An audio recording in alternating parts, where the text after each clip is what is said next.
This year the yellow jersey was shared by a select few, a world number one, a world champion, an heroic Frenchman and two of the predicted favourites. Philippe Gilbert was first to wear the jersey for the overall leader after his win on the first stage,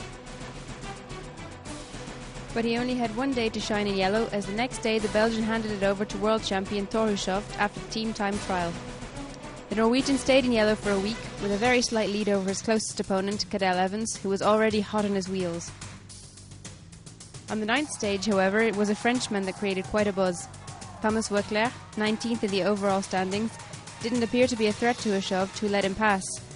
But the leader of the Europcar team would be the one to spend the first rest day in the coveted yellow jersey. Nobody had much faith that he'd hold onto it for very long, with the Pyrenees approaching, but they hadn't counted on the fighting spirit of the Alsace native. Voeckler did more than just survive the Pyrenees.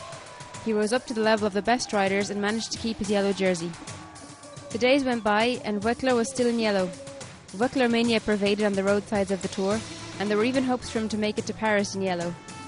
He was aware of his limits, however, but they didn't get the better of him until much later on the last mountain stage, as he led the sprinters to the Alpe d'Huez. The Tour favourites had no choice but to turn up the heat. Voeckler, despite a heroic performance the previous day between Pinerolo and Galibier, could no longer keep up with the pace set by Cadel Evans. At the finish line, the Frenchman handed his jersey over to Andy Schleck, but he had nothing to be ashamed about after 10 impressive days in yellow. Andy Schleck, however, wouldn't be wearing the coveted jersey for long. The end of the Tour was in sight, and he still had the individual time trial ahead of him, the only one in this year's race.